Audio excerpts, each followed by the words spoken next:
നമ്മുടെ രക്ഷിതാവും കർത്താവുമായ യേശുക്രിസ്തുവിൻ്റെ പരിശുദ്ധ നാമം വാഴ്ത്തപ്പെടുമാറാകട്ടെ. പിന്നെ ഈ ദൈവസന്നിധിയിൽ തിരുവചന ധ്യാനത്തിനായി കർത്താവിൻ്റെ മക്കളായി നമ്മൾക്ക് ഒരുമിച്ച് കൂടുവാൻ ഒരുവനായ ദൈവം തന്ന നല്ല അവസരത്തിനായി ഞാൻ ദൈവത്തെ സ്തുതിക്കുകയാണ്. കഴിഞ്ഞ ദിവസങ്ങളെല്ലാം നാം ചിന്തിച്ചുകൊണ്ടിരുന്ന കാര്യത്തിൻ്റെ തുടർച്ചയെന്നോണമാണ് നമുക്ക് പറഞ്ഞ് മുൻപോട്ട് പോകേണ്ടത്. എന്നാൽ കഴിഞ്ഞ ആഴ്ച ഒരു പ്രത്യേകതയുണ്ടായിരുന്നു. കഴിഞ്ഞ ആഴ്ച ലോകം മുഴുവനും ഈസ്റ്റർ ആഘോഷിക്കുന്ന ദിവസമായിരുന്നു. അതായത് ലോകം മുഴുവനുമുള്ള നാമധേയ ക്രൈസ്തവർ അതുപോലെ ഒരു ഫെസ്റ്റിവലായിട്ട് തന്നെ കൊണ്ടാടുന്നു. യേശുക്രിസ്തുവിൻ്റെ ബലിമരണവും പിന്നത്തേതിലെ ആ ഉത്ഥാനവും അതൊന്ന് സ്മരിക്കേണ്ടതാണ്, അത് ഒരു ആഘോഷമെന്ന നിലയിൽ കൊണ്ടാടേണ്ടതാണെന്നാണ് എല്ലാവരും പറയുന്നത്. നമ്മളെ സംബന്ധിച്ച് നമ്മൾ അങ്ങനത്തെ ആഘോഷങ്ങൾക്ക് മുതിരാറില്ല. കാരണം നമ്മുടെ ലൈഫ് എന്ന് പറയുന്നത് ആഘോഷത്തിലാണ്. അവർക്ക് വർഷത്തിൽ ഒരിക്കലേ ഉള്ളൂ ആഘോഷം, നമ്മൾ 24/7 ആഘോഷത്തിലാണ്. കാരണം ആ പുനരുദ്ധാന ശക്തി നമ്മുടെ മേൽ വ്യാപരിക്കുന്നു. നമ്മൾ ക്രിസ്തുവിൻ്റെ പുനരുദ്ധാനം അനുഭവിക്കുന്നവരാണ്. അതെന്നാ ക്രിസ്തു നമുക്ക് വേണ്ടി പുനരുദ്ധാനം ചെയ്തത്? ക്രിസ്തു പുനരുദ്ധാനം ചെയ്തിട്ട് ഒത്തിരി നൂറ്റാണ്ടുകളായി. എന്നാൽ നാം യേശുക്രിസ്തുവിനെ സ്വന്തം രക്ഷിതാവും കർത്താവുമായി സ്വീകരിച്ച് വിശ്വാസ സ്നാനത്തിൽ ക്രിസ്തുവിനോട് ചേരുന്ന സമയത്ത് നമ്മൾ ആ പുനരുദ്ധാന ശക്തി അനുഭവിക്കുകയാണ്. നാം ആ സ്നാനത്തിൽ നമ്മുടെ പഴയ മനുഷ്യനെ ആ കല്ലറയിൽ അടക്കുകയാണ്. ആ കല്ലറയിൽ നിന്ന് പരിശുദ്ധാത്മ ശക്തിയാൽ അഥവാ പുനരുദ്ധാന ശക്തിയാൽ നാം ഉയർത്തെഴുന്നേറ്റ് വരുമ്പോൾ അവിടെ ക്രിസ്തുവിൻ്റെ പുനരുദ്ധാനത്തോട് നാം പങ്കാളിത്തം വഹിക്കുകയാണ്. ക്രിസ്തുവിൻ്റെ പുനരുദ്ധാനത്തോട് നാം എന്ത് ചെയ്യാണ്? പങ്കാളിത്തം വഹിക്കുകയാണ്. അവിടെ മുതൽ നമ്മൾ എന്ന് പെട്ടിക്കകത്തേക്ക് നടന്നു കയറുന്നോ അല്ലെങ്കിൽ കാഹളം എന്ന് ധ്വനിക്കുന്നോ അവിടം വരെ ആഘോഷമാണ്. അവിടം വരെ ആഘോഷമാണ്. വർഷത്തിൽ ഏതെങ്കിലും ഒരു ദിവസം അത് സ്മരിക്കുകയല്ല. പ്രഭാതത്തിലും പ്രദോഷത്തിലും എപ്പോഴും ക്രൂശ് നമ്മുടെ മുൻപിലിരിക്കുകയാണ്. അവരെ സംബന്ധിച്ച് മരക്കുരിശോ പൊൻകുരിശോ വെള്ളിക്കുരിശോ അവിടെ ഇവിടെയൊക്കെ നാട്ടി വെച്ചിട്ടുണ്ട്. അല്ലെങ്കിൽ അവരുടെ മേൽപ്പട്ടക്കാരുടെ കയ്യിൽ പൊൻകുരിശ് പോലെ സ്വർണം പൂശിയതാണോ സ്വർണ്ണമാണോ എന്നൊന്നും അറിയില്ല. എന്തായാലും അതിങ്ങനെ അവർ ഇടയ്ക്കിടയ്ക്ക് പൊക്കി പിടിക്കാറുണ്ട്. നമ്മളെ സംബന്ധിച്ച് അങ്ങനെയല്ല. ക്രൂശ് എപ്പോഴും കണ്ണിൻ്റെ മുമ്പിലിരിക്കുകയാണ്. കാരണം നാം തിരിച്ചറിയുന്നൊരു സത്യമുണ്ട്. നാം നഷ്ടപ്പെട്ട പാപികളായിരുന്നു, കൊടും പാപികളായിരുന്നു, യാതൊരു സാധ്യതയില്ലാത്ത മനുഷ്യരായിരുന്നു, നമ്മിൽ ഒരു നന്മയും വസിച്ചിരുന്നില്ല. അവിടെയാണ് കൃപയാലുള്ളൊരു ഉദ്ധാരണം ലഭിച്ചത്. കൃപയാൽ മാത്രമാണ് കേട്ടോ, കൃപയാൽ. അങ്ങനെ കൃപയാൽ നമുക്ക് ലഭിച്ച ഉദ്ധാരണം അഥവാ ഡെലിവറൻസ്, അത് നിമിത്തം നാം ഇന്ന് ദൈവസന്നിധിയിലാണ്, ഹെവൻലി റെലംസിലാണ്, സ്വർഗതലങ്ങളിലാണ്, മഹത്വമേറിയ അനുഭവത്തിലേക്ക് വന്നിരിക്കുകയാണ്. അതായത് സ്വർഗീയമായ സകല വാഗ്ദത്തങ്ങൾക്കും പങ്കാളിത്തം വഹിക്കുവാൻ, അതായത് ക്രിസ്തുയേശുവിൽ കൂട്ടവകാശികൾ എന്ന നിലയിൽ വന്നിരിക്കുകയാണ്. ഇങ്ങനെയൊക്കെയുള്ള പദവിയിൽ നാം ആയിരിക്കുന്നു. നമ്മൾ അനുദിനം പുനരുദ്ധാനം ചെയ്ത ക്രിസ്തുവുമായിട്ട് സമ്പർക്കത്തിലാണ്. സീരിയസ് ആയ കാര്യം എന്താ? നമ്മൾ അനുദിനം പുനരുദ്ധാനം ചെയ്ത ക്രിസ്തുവുമായി സമ്പർക്കത്തിലാണ്. പാളയത്തിന് വെളിയിൽ നാം അവൻ്റെ നിന്ന വഹിക്കുകയാണ്. നാം അവൻ്റെ അടുക്കലാണ്. അവൻ്റെ ശബ്ദം കേട്ടുകൊണ്ടിരിക്കുകയാണ്. അവനോട് ഒത്ത് സഞ്ചരിച്ചുകൊണ്ടിരിക്കുകയാണ്. രണ്ടുപേർ തങ്ങളിൽ ഒത്തിട്ടല്ലാതെ ഒരുമിച്ച് സഞ്ചരിക്കാൻ കഴിയില്ലെന്നാണ് ആമോസ് പറയുന്നത്. അങ്ങനെ നമ്മുടെ കർത്താവുമായിട്ട് നമ്മൾ ഒത്തുപോവുകയാണ്. കർത്താവ് തന്നെ മുന്നമേ പറഞ്ഞത് എന്താ? എൻ്റെ നുകമേറ്റ് എന്നോട് പഠിപ്പിനെന്നാണ്. അപ്പോൾ അങ്ങനെ കർത്താവിൻ്റെ നുകമേറ്റ് കർത്താവിൽ നിന്ന് കേൾക്കാനും പഠിക്കാനും, അങ്ങനെ നമ്മൾ കർത്താവിനോട് ചേർന്ന് സഞ്ചരിക്കുമ്പോൾ നുകത്തിൻ്റെ ഒരു സൈഡിൽ നമ്മുടെ കർത്താവ് തന്നെയാണ്, മറു സൈഡിൽ നാമുമാണ്. നുകത്തിന് കീഴിൽ കാളകളും അതുപോലെയുള്ള ഈ ഉഴുവാൻ ഉപയോഗിക്കുന്ന മൃഗങ്ങളെ കൊണ്ടുപോകുന്നത് കണ്ടിട്ടില്ലേ? അപ്പോൾ അങ്ങനെ നുകത്തിന് കീഴിലുള്ള ആ ഒരു സഞ്ചാരമാണ്. ഇതിനിടയ്ക്ക് എപ്പോഴാണ് നമ്മൾ ഈസ്റ്റർ ആഘോഷിക്കുന്നത്? എനിക്കൊരു പിടിയുമില്ല. അപ്പോൾ അങ്ങനെ നിരന്തരമായ സമ്പർക്കത്തിലും കാര്യങ്ങളിലും മുൻപോട്ട് പോയിക്കൊണ്ടിരിക്കുന്ന സത്യക്രിസ്ത്യാനികളോട് ഈ ആളുകൾ നിങ്ങൾ ആഘോഷിച്ചോ എന്നൊക്കെ ചോദിക്കുമ്പോൾ ആഘോഷത്തിലാണെന്നേ നമ്മളെപ്പോഴും ആ ആഘോഷത്തിൽ തന്നെയല്ലേ. അതുപോലെ കഴിഞ്ഞ ആഴ്ച ഈ പെസഹ മുതൽ ഈസ്റ്റർ വരെയൊക്കെയുള്ള ദിനങ്ങളായതുകൊണ്ട് സ്വാഭാവികമായിട്ടും ഒരു 2 വാക്ക് ഞാൻ പറഞ്ഞിരുന്നു തുടക്കത്തിൽ. അതായത് നസ്രാണി ലോകം മുഴുവനും അപ്പം ഭക്ഷിച്ചുകൊണ്ട് പെസഹ ആചരിക്കുകയാണ് അല്ലേ? കഴിഞ്ഞ ആഴ്ച അവർ അപ്പം ഭക്ഷിച്ചുകൊണ്ടല്ലേ പെസഹ ആചരിച്ചത്. ഇപ്പം നമ്മൾ പറയായിരുന്നു പെസഹ എന്ന് പറയുന്നത് എന്താണെന്ന് ഈ മനുഷ്യർക്ക് പലർക്കും മനസ്സിലായിട്ടില്ല. പെസഹായ്ക്ക് പെസഹ കുഞ്ഞാടിനെ അറുക്കണം. പെസഹ കുഞ്ഞാടിനെ അറുത്ത് തദനന്തരം പുളിപ്പില്ലാത്ത അപ്പം അവർ ഭക്ഷിക്കേണ്ടതുണ്ട്. അതിൻ്റെ കൂട്ടത്തിൽ കയ്പ് ചീരയും വേണമെന്നുള്ളത് നമ്മൾ പറഞ്ഞു. അതിന് ഉപോത്ബലകമായി എടുക്കുന്ന വാക്യം എന്ന് പറയുന്നത് പുറപ്പാട് 12:8 8 മുതൽ താഴേക്കുള്ള വാക്യം. അവിടെ നമ്മൾ കണ്ടെത്തിയ ഒരു കാര്യമാണ്, പെസഹായ്ക്ക് അതിൻ്റെ ചട്ടമുണ്ട്. പെസഹയുടെ ചട്ടത്തിലേക്ക് നമ്മൾ നോക്കുമ്പോൾ കാണുന്നത് ആബീബ് മാസം 10-ാം തീയതി ഒരാടിനെ അവർ കൊണ്ടുവരും, എന്താണെന്ന് വെച്ചാൽ ചെയ്യണം. അങ്ങനെ ആബീബ് മാസം 10-ാം തീയതി വാങ്ങിച്ച ആടിനെ ആബീബ് മാസം 14-ാം തീയതി അതിനെ അറുക്കുന്നു. അറുക്കുന്നു. അപ്പോൾ എന്തിനാ ഈ 2-3 ദിവസം എന്ന് ചോദിച്ചു കഴിഞ്ഞാൽ അവിടെ മുതൽ ഈ ആടിനെ ശ്രദ്ധിക്കും, ആടിനെ ഉറ്റുനോക്കും, അതിനെന്തെങ്കിലും ഊനമുണ്ടോ എന്നൊക്കെയുള്ള കാര്യങ്ങൾ ശ്രദ്ധിച്ചു നോക്കിയിട്ടാണ് അതിനെ ദൈവസന്നിധിയിൽ പെസഹായുടെ യാഗം എന്നുള്ള നിലയിൽ അതിനെ അറുക്കുന്നത്. അപ്പോൾ അങ്ങനെ പെസഹ കുഞ്ഞാടിനെ അറുക്കുന്നു. സന്ധ്യാസമയത്താണ് അത് ചെയ്യുന്നത്. സന്ധ്യാസമയത്ത് ആടിനെ അറുക്കുന്നു. പിന്നീട് അവർ തിടുക്കത്തോടെ ആ ആടിൻ്റെ മാംസം തീയിൽ ചുട്ട് ഭക്ഷിക്കുന്നു. അതുപോലെ അവരൊരു പുറപ്പാടിൻ്റെ മൂഡിലാണല്ലോ, അവർ കലക്കി വെച്ചിരിക്കുന്ന മാവൊന്നും പുളിച്ചിട്ടില്ല. അങ്ങനെ ആ സന്ധ്യാസമയത്ത് പുളിക്കാത്ത മാവിൽ നിന്ന് അപ്പം ചുട്ട് ഭക്ഷിച്ചിട്ടാണ് അവർ യാത്ര തുടങ്ങുന്നത്.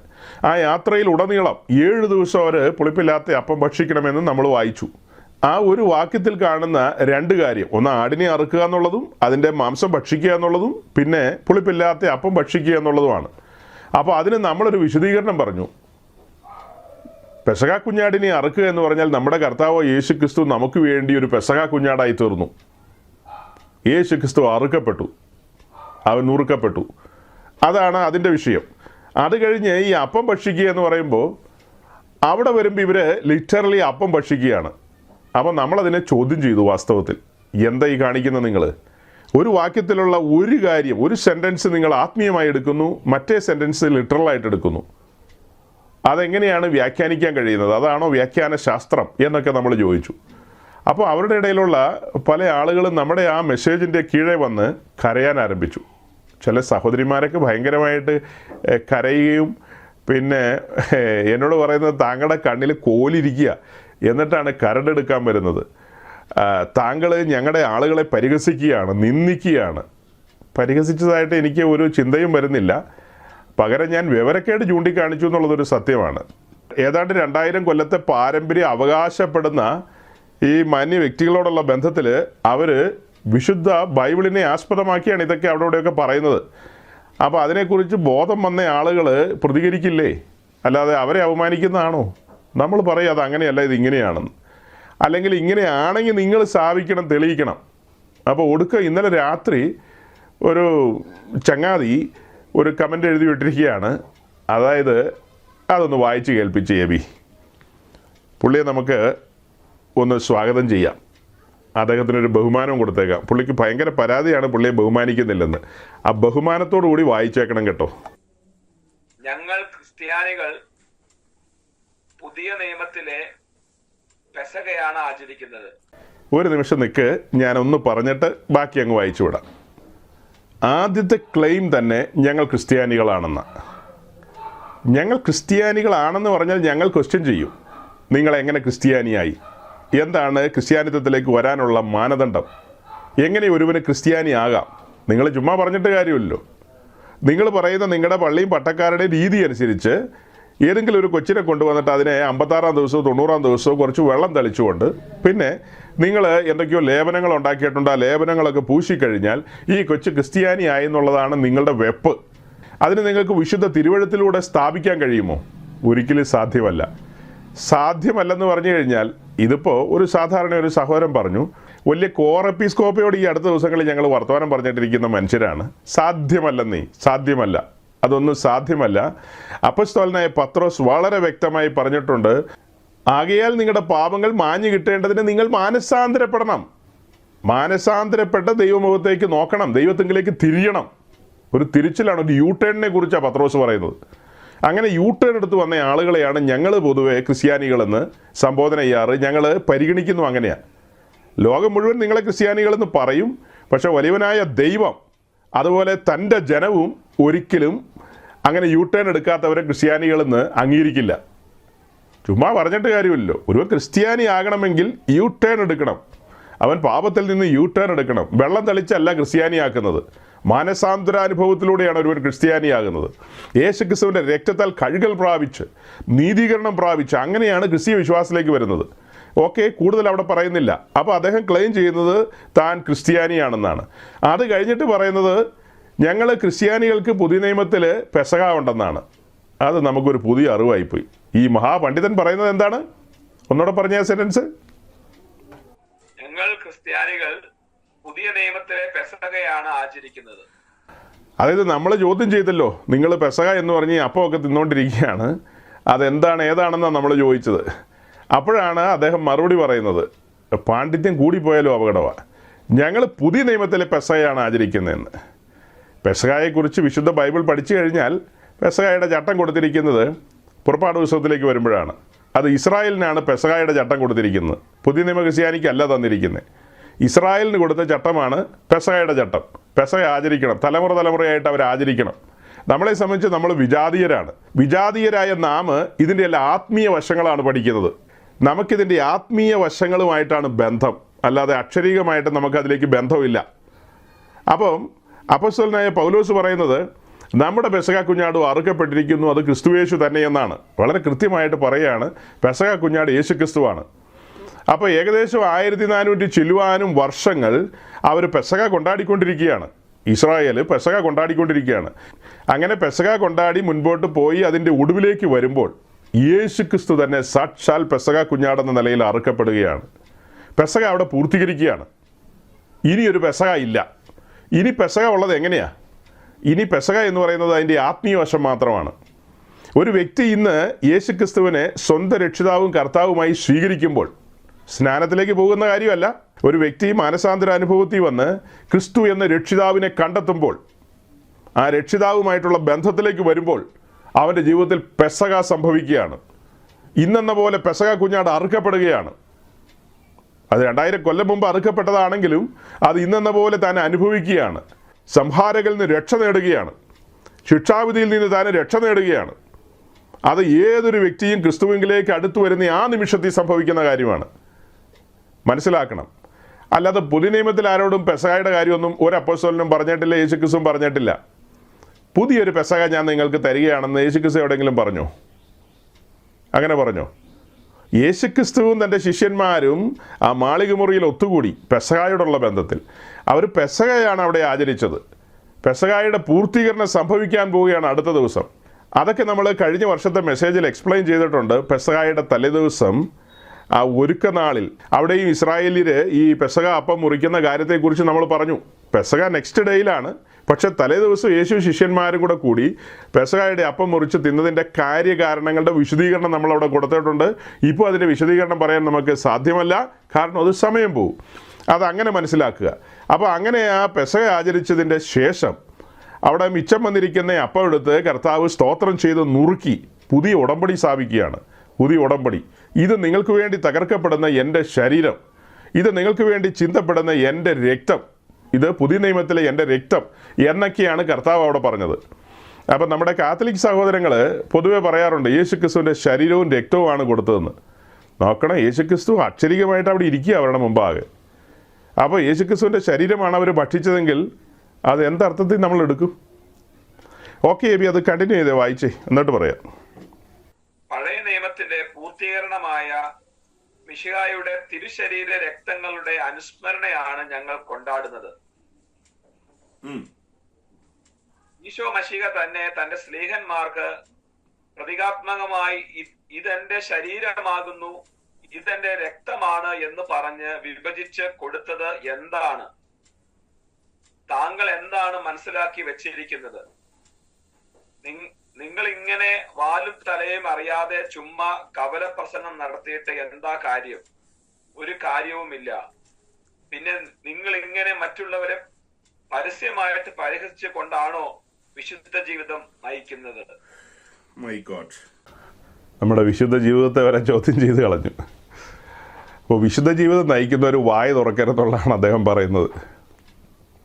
ഓക്കെ, അപ്പോൾ ഈ വാത്സല്യ സഹോദരൻ അതിൻ്റെ ഇടയ്ക്ക് പറയുന്നുണ്ട്, യേശുക്രിസ്തു പ്രതീകാത്മകമായി അപ്പവും വീഞ്ഞും കൊടുത്തു, അത് തൻ്റെ ശരീരവും രക്തം എന്നുള്ള നിലയിൽ കൊടുത്തു. അവിടെ ഉപയോഗിച്ച വാക്കേതാ അദ്ദേഹം? പ്രതീകാത്മകം. പ്രതീകാത്മകം എന്ന് പറയുന്നതാണ് സിംബോളിക് എന്ന് പറയും, സിംബോളിക്. അപ്പോൾ അത് സിംബോളിക്കായിട്ടാണ് ചെയ്തത്, ലിറ്ററലായിട്ടല്ലെന്നാണ് അദ്ദേഹം പറയുന്നത്. അപ്പോൾ അവിടെ വസ്തുമാറ്റം നടക്കുന്നില്ലെന്നല്ലേ അതിൻ്റെ അർത്ഥം? സിംബോളിക്കാണെങ്കിൽ പിന്നെ വസ്തുമാറ്റം ഉണ്ടോ? അത് റിയലായിട്ട് മാംസമായിട്ടോ രക്തമായിട്ടോ മാറുന്നുണ്ടോ? ഒരിക്കലും മാറുന്നില്ല, സിംബോളിക്കാണ്. അദ്ദേഹം അങ്ങനെ തന്നെയാണ് പറഞ്ഞത്. അപ്പോൾ അദ്ദേഹം പറയുന്നത് പുതിയ നിയമത്തിൽ പെസഹായുണ്ടെന്നും പുതിയ നിയമത്തിൽ സ്ഥാപിച്ച പെസഹായാണെന്നും യേശു ക്രിസ്തുവിൻ്റെ ബലിമരണത്തോടുള്ള ബന്ധത്തിൽ തൻ്റെ ശിഷ്യന്മാർക്ക് അഥവാ സ്ലീഹന്മാർക്ക് അപവീഞ്ഞുകളെ കൊടുത്ത് അങ്ങനെ സ്ഥാപിച്ച പെസഹായാണ് എന്നൊക്കെയാണ് താനെ പറഞ്ഞു വരുന്നത്. അതായത് ഇവരുടെ ഇടയിലുള്ള ആളുകളെല്ലാം അന്ന് കർത്താവ് യേശുക്രിസ്തു ശിഷ്യന്മാരും അപ്പം നുറുക്കി ഭക്ഷിച്ച ആ കാര്യം പുതിയ ഉടമ്പടി സ്ഥാപിച്ചു. വാസ്തവമാണ്. ഇത് നിങ്ങൾക്ക് വേണ്ടി തകർക്കപ്പെടുന്ന ശരീരമെന്നും അതുപോലെ ചിന്തപ്പെടുന്ന രക്തമെന്നും ഒക്കെയുള്ള കാര്യം പറഞ്ഞു. എന്നിട്ട് പറഞ്ഞു, ഇത് എൻ്റെ ഓർമ്മയ്ക്കായി ചെയ്യുവിൻ, എൻ്റെ ഓർമ്മയ്ക്കായി ചെയ്യുവിൻ. അപ്പോൾ ഇത് പിന്നത്തേതിൽ ഓർമ്മയോടുള്ള ബന്ധത്തിൽ മെമ്മോറിയൽ എന്ന നിലയിൽ ദൈവസഭ കൊണ്ടാടേണ്ട കാര്യമാണ്, അനുഭവിക്കേണ്ട കാര്യമാണ്. അപ്പോൾ ദൈവസഭയുടെ ആരംഭം കുറിക്കുന്ന അപ്പോസ്തല പ്രവൃത്തി 2-ാം അധ്യായത്തിലേക്ക് വരുമ്പോൾ നമ്മൾ കാണുന്നത് എന്താ? 2-ാം അധ്യായത്തിൽ സഭയുടെ ആരംഭം കുറിക്കപ്പെട്ടു. പിന്നീട് അതിൻ്റെ ഒടുവിലേക്ക് വരുമ്പോൾ ശിഷ്യന്മാരും വിശ്വാസ വഴിയിലേക്ക് വന്ന പ്രിയപ്പെട്ടവരും അവരെല്ലാം വീടുകളിൽ ഒരുമിച്ച് കൂടുന്ന പതിവായിരുന്നു. വീടുകൾ ഒരുമിച്ച് കൂടിയിട്ട് അവർ അപ്പം നുറുക്കുമായിരുന്നതാണ് അവിടെ വായിക്കുന്നത്. വീടുകളിൽ ഒരുമിച്ച് കൂടി അവർ കുർബാന അർപ്പിക്കുന്നൊന്നും അവിടെ എങ്ങും ഇല്ല. ഒരു ബൈബിളിൽ എഴുതിയിട്ടില്ല, POC ബൈബിളിൽ പോലും ഇല്ല. വീടുകളിൽ ഒരുമിച്ച് കൂടി ഉല്ലാസ പരമാർത്ഥതയും ആനന്ദവും ഒക്കെ കൊണ്ട് അവർ അപ്പം നുറുക്കി ഭക്ഷിക്കുന്നു. അതായത് കർത്താവിൻ്റെ ബലിമരണത്തെ സ്മരിക്കുന്നു. അതേസമയം അവർ ദൈവാലയത്തിൽ പോകുന്ന കാര്യമുണ്ട്. ഇതൊക്കെ നമ്മൾ മുന്നമേ വിശദീകരിച്ചിട്ടുള്ളതാണ്, സമയം ഞാൻ കളയുന്നില്ല. അവർ ദൈവാലയത്തിൽ പോകുന്നത് എന്തിനാ? സുവിശേഷം അറിയിക്കാനാ, അല്ലാതെ അവിടുത്തെ കുർബാനയിൽ പങ്കെടുക്കാനാണോ? ഹന്നാസും കയ്യഫാസും അർപ്പിക്കുന്ന യാഗങ്ങളുമായി ബന്ധപ്പെട്ട് ഇവരെന്തെങ്കിലും കോൺട്രിബ്യൂഷൻ കൊടുക്കാൻ പോകുന്നതാണോ അപ്പോസ്തലന്മാർ? ഈ അപ്പോസ്തലന്മാർ വെളിപ്പാടിലല്ലേ ഇപ്പം നിൽക്കുന്നത്? അവർ പരിശുദ്ധാത്മാവിനെ പ്രാപിച്ചു കഴിഞ്ഞില്ലേ? ആത്മാവ് അവരെ നടത്താൻ ആരംഭിച്ചില്ലേ? തിരുവെഴുത്തുകളെ അവർക്ക് അതിൻ്റെ നിലയിൽ തെളിയിച്ചു കൊടുക്കുകയല്ലേ ഇപ്പോൾ? അതായത് യെരുശലേം ദേവാലയത്തിൽ നടന്നുകൊണ്ടിരുന്ന പ്രധാനപ്പെട്ട യാഗങ്ങളെല്ലാം യേശു ക്രിസ്തു കാൽവറിയിൽ നിവൃത്തീകരിച്ചിരിക്കുന്നു, പൂർത്തീകരിച്ചിരിക്കുന്നു. ഇനിയൊരു യാഗത്തിൻ്റെ ആവശ്യകതയില്ലെന്നുള്ളത് പത്രോസിന് അറിയില്ലേ? യോഹന്നാൻ അറിയില്ലേ? യേശു ക്രിസ്തുവിൻ്റെ യാഗം അപൂർണമാണെങ്കിൽ ഹന്നാസിൻ്റെയും കയ്യഫാവിൻ്റെയും അടുക്ക പോയി ഒരു യാഗത്തിൽ പങ്കാളിത്തം വഹിക്കാം. ഹന്നാസിനും കയ്യഫാസിനും കണ്ണ് തുറക്കാത്തത് കൊണ്ട് അവർ പിന്നെയും അവിടെ യാഗങ്ങൾ അർപ്പിച്ചുകൊണ്ടിരിക്കുകയാണ്. ഇവരുടെ പ്രസംഗത്തിൻ്റെ പ്രധാന വിഷയം എന്താ? ക്രൂശിക്കപ്പെട്ട ക്രിസ്തുവാണ്. അങ്ങനെ ക്രൂശിക്കപ്പെട്ടവനായ ക്രിസ്തുവിനെ പ്രസംഗിക്കുമ്പോൾ ആ കേൾക്കുന്ന സുവിശേഷം കൈയേറ്റ് അല്ലെങ്കിൽ ഏറ്റെടുത്ത് കൈക്കൊണ്ട് വിശ്വസിച്ച് ദൈവരാജ്യത്തെ പ്രവേശിക്കാമെന്നാണ് ഇവർ പറയുന്നത്. ഹന്നാസും കയ്യഫാസും എന്താ പറയുന്നത്? നിങ്ങളുടെ പാപത്തിൻ്റെ പരിഹാരത്തിന് പാപയാഗമായിട്ട് വരണമെന്ന് അവർ പറയുന്നത്. ഇവർ പറയുന്നു യേശു ക്രിസ്തു ഒരു പാപയാഗമായി തീർന്നെന്ന്. നേരത്തെ ചില സഹോദരങ്ങൾ കമൻറ്റുമായിട്ട് വന്നത് എങ്ങനെയാണെന്ന് നിങ്ങൾ ഓർക്കുന്നില്ലേ? പത്രോസ് യോഹന്നാനും കുർബാന അർപ്പിക്കാനാണ് യെരുശലേം ദേവാലയത്തിൽ പോയത്. ചിരിക്കണോ കരയണോ എന്ന് എനിക്കറിയില്ല. അപ്പോൾ അങ്ങനെയൊക്കെ പറയുമ്പോൾ ഉടനെ കരയാൻ തുടങ്ങും. ലില്ലിക്കുട്ടിയും മേരിക്കുട്ടിയും ഓമന കൊച്ചമ്മയും അങ്ങനെ സകല കൊച്ചമ്മമാരും കരയാൻ തുടങ്ങും, കളിയാക്കി എന്ന് പറഞ്ഞ്. പറയുന്നത് മണ്ടത്തരമാണ്. അപ്പോൾ അതുകൊണ്ട് നമ്മളത് തിരുത്തി കൊടുക്കുന്ന, തിരുത്തുമ്പോൾ അറിയാതെ ചിരിച്ചു പോകും, അത് സ്വാഭാവികമാണ്. ചിരിക്കാതെ തിരുത്തണമെന്ന് എനിക്ക് ആഗ്രഹമുണ്ട്, അറിയാതെ ചിരിച്ചു പോകും. കാരണം LKG പിള്ളേർ പോലും പറയാത്ത മണ്ടത്തരങ്ങളല്ലേ പറയുന്നത്. യെരുശലേം ദേവാലയത്തിൻ്റെ പ്രാകാരത്തിലിരിക്കുന്ന യാഗപീഠത്തോട് ലേവ്യർക്കല്ലാതെ ഒരു മനുഷ്യർക്ക് അടുക്കാൻ കഴിയില്ല. ലേവ്യർ മീൻസ് അഹ്റോന്റെ പുത്രന്മാർക്കേ അടുക്കാൻ കഴിയൂ. ലേവ്യർക്ക് പ്രാകാരത്തിൽ നിൽക്കാം, പക്ഷേ യാഗപീഠത്തിലെ ശുശ്രൂഷകളിലേക്ക് അടുക്കാൻ കഴിയില്ല. അങ്ങനെയെങ്കിൽ അവർക്ക് വിശുദ്ധ സ്ഥലത്തേക്ക് കടക്കാൻ പറ്റുമോ? അങ്ങനെയെങ്കിൽ അതിപരിശുദ്ധ സ്ഥലത്തേക്ക് കടക്കാൻ പറ്റുമോ? പത്രോസും യാക്കോബും യോഹന്നാനൊക്കെ അഹ്റോന്റെ പുത്രന്മാരുടെ ഗണത്തിൽ വരുന്നവരാണോ? ഇസ്രായേലിൽ ഏതോ ഗോത്രക്കാരാ. അവരെങ്ങനെയാണ് വിശുദ്ധ സ്ഥലത്ത് പോയിട്ട് ധൂപം അർപ്പിക്കുന്നത്? അവിടെ പോയി എങ്ങനെയാണ് കുർബാന അർപ്പിക്കുന്നത്? എന്തർത്ഥത്തിലാണ് ആളുകൾ ഇതൊക്കെ പറയുന്നത്? വലിയ പാടാ തിരുത്താൻ, വലിയ പാടാ. നേരത്തെ പറഞ്ഞിട്ടുള്ളതാണെങ്കിലും സന്ദർഭവശാൽ ഒന്നുകൂടെ പറഞ്ഞതാണ്. അപ്പോൾ ആ സഹോദരൻ്റെ ആരോപണങ്ങളൊക്കെ സങ്കടം കൊണ്ടാണ്, അത് നമ്മൾ മനസ്സിലാക്കുന്നു. അതിൻ്റെ ഉത്തരങ്ങളാണ് പറഞ്ഞത്. പുതിയ നിയമത്തിൽ ഒരു പെസഹായി സ്ഥാപിച്ചിട്ടില്ല. പെസഹ സ്ഥാപിച്ചത് പഴയ നിയമത്തിലാണ്. മോശ വഴി ഇസ്രായേലിനാണ് പെസഹ കൊടുത്തത്. ആ പെസഹ എന്ന് പറയുന്നത് നിരന്തരം അവർ കൊണ്ടാടേണ്ടതാണ്. എന്നാൽ അതിൻ്റെ പൂർത്തീകരണം യേശുക്രിസ്തു കാൽവറിയിൽ നിവർത്തിച്ചു.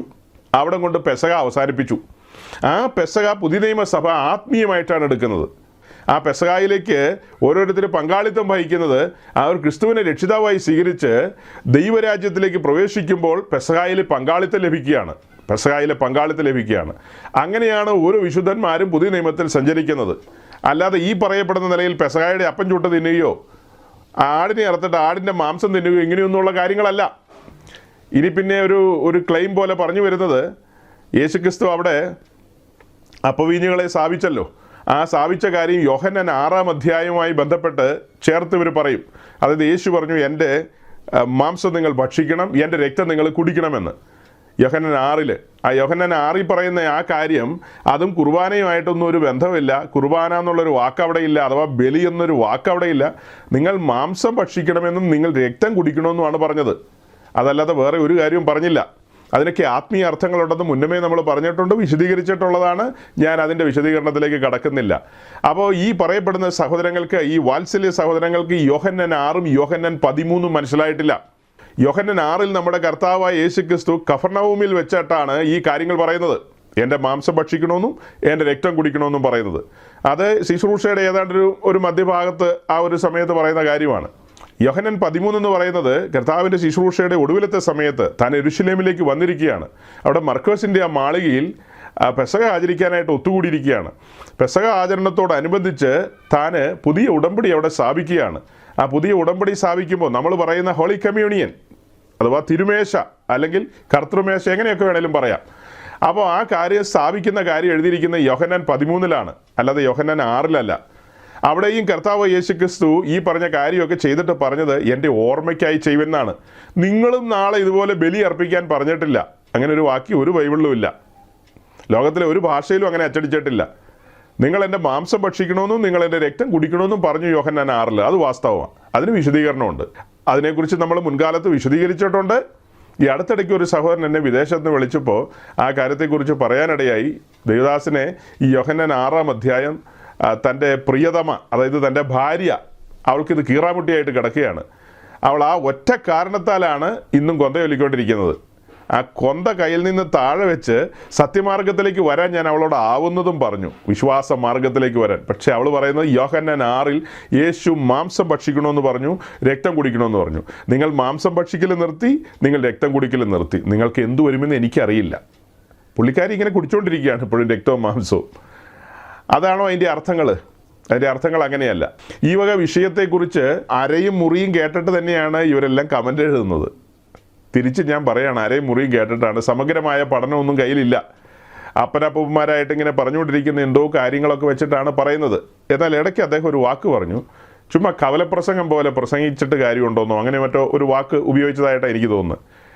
ഓക്കെ, കവലപ്രസംഗത്തിൽ എനിക്കൊരു അഭിമാനമുണ്ട്. ഞാൻ ശരിക്കും നല്ലൊരു കവലപ്രസംഗിയല്ല, എന്നാലൊരു നല്ല കവലപ്രസംഗി ആയിരിക്കണം എന്ന ആഗ്രഹമുണ്ട്. കാരണം എന്താ? എൻ്റെ കർത്താവ് ഈശോ മിശിഹ ഒരു കവലപ്രസംഗിയായിരുന്നു. അവൻ്റെ അപ്പോസ്തലന്മാരും കവലപ്രസംഗികളായിരുന്നു, തെരുവ് പ്രസംഗികളായിരുന്നു. അവർ യെരൂശലേം ദേവാലയത്തിൻ്റെ മദ്ബഹയ്ക്കകത്തിരുന്ന് പ്രസംഗിച്ചവരല്ല, ആണോ? യെരൂശലേം ദേവാലയത്തിൻ്റെ ചുറ്റുമതിലിൻ്റെ വെളിയിലുള്ള ഗോപുരങ്ങളിൽ അവിടെ നിന്നുകൊണ്ടാണ് അപ്പോസ്തലന്മാർ പ്രസംഗിച്ചത്. അല്ലാതെ യെരൂശലേം ദേവാലയത്തിൻ്റെ വിശുദ്ധ സ്ഥലത്ത് കയറി ഇരുന്നിട്ടല്ലോ അവർ പ്രസംഗിച്ചത്, ഒരിക്കലുമല്ല. അതുപോലെ കർത്താവും പ്രസംഗിച്ച എവിടെയാണ്? തെരുവുകളിലാണ്, മലമുകളിലാണ്, അതുപോലെ പടകിൻ്റെ മുകളിൽ കയറി നിന്നിട്ടൊക്കെയാണ് കർത്താവ് പ്രസംഗിച്ചത്. അപ്പോൾ ഇന്ന് ഇവരുടെയൊക്കെ മുമ്പിൽ ഈ പടകിൻ്റെ മുകളിൽ നിന്ന് പ്രസംഗിക്കുന്ന കർത്താവിനെ അവതരിപ്പിച്ചു കഴിഞ്ഞാൽ ഇവർ ചോദിക്കില്ലേ, ഒരു സ്റ്റാൻഡേർഡ് ഇല്ലല്ലോ എന്ന്? അതെ, തികച്ചും സ്റ്റാൻഡേർഡില്ല. ഒരു സ്റ്റാൻഡേർഡ് ഇല്ലാത്ത പ്രസംഗമാണ് യേശു കർത്താവിൻ്റെയും തൻ്റെ അപ്പോസ്തലന്മാരുടെയും. അതങ്ങനെ തന്നെ ഇരിക്കട്ടെ. അപ്പം അദ്ദേഹം അതിൻ്റെ ഒടുക്കം പറഞ്ഞു, ഈ പെസഹ ആചരിക്കുകയോ ഈസ്റ്റർ ആഘോഷിക്കുകയോ ഒന്നും ചെയ്യാത്ത ആളുകളെ, അത് 2 കൂട്ടരുടെ കാര്യം അദ്ദേഹം പറഞ്ഞു. ഒന്ന് ഇസ്ലാം ഇത് ആഘോഷിക്കുന്നില്ല. 2 യഹൂദന്മാർ, അവരിത് ആഘോഷിക്കുന്നില്ല. അപ്പോൾ ഈ 2 കൂട്ടരും ആഘോഷിക്കുന്നില്ലാത്തതുപോലെ വേറൊരു കൂട്ടരും ആഘോഷിക്കുന്നില്ലെന്നാണ് പറഞ്ഞു വരുന്നത്. അത് ഈ പെന്തക്കോസ്തുകാരാണ്. അപ്പോൾ അവരെ ഈ കൂട്ടത്തിൽ കൂട്ടിയേക്കാം, അതായത് യഹൂദന്മാരുടെ കൂട്ടത്തിലും മുസ്ലിങ്ങളുടെ കൂട്ടത്തിലും കൂട്ടിയേക്കാം എന്നാണ് പറഞ്ഞു വരുന്നത്. അതേസമയം അവർ ക്രിസ്ത്യാനികൾ എന്ന് പറയുന്ന ആൾക്കാർ എന്ത് ചെയ്യുമെന്ന്? അവരിതെല്ലാം ആഘോഷിക്കുമെന്ന്. വലിയ പാടാ പറഞ്ഞ് മനസ്സിലാക്കിക്കാൻ. അതായത് സത്യാന്വേഷികളാണെങ്കിൽ കാര്യം മനസ്സിലാവും. ഞാൻ ആ ഭാഗം വിടുകയാണ്, അത് അധികം പറഞ്ഞ് സമയം കളയുന്നില്ല. ചില മനുഷ്യർക്ക് അങ്ങനെ സന്ദേഹങ്ങളൊക്കെ ഉണ്ടായിക്കഴിഞ്ഞാൽ അത്യാവശ്യം മിനിമം ചില കാര്യങ്ങൾ പറയണമല്ലോ, അതുകൊണ്ട് മിനിമം ചില കാര്യങ്ങൾ പറഞ്ഞതാണ്.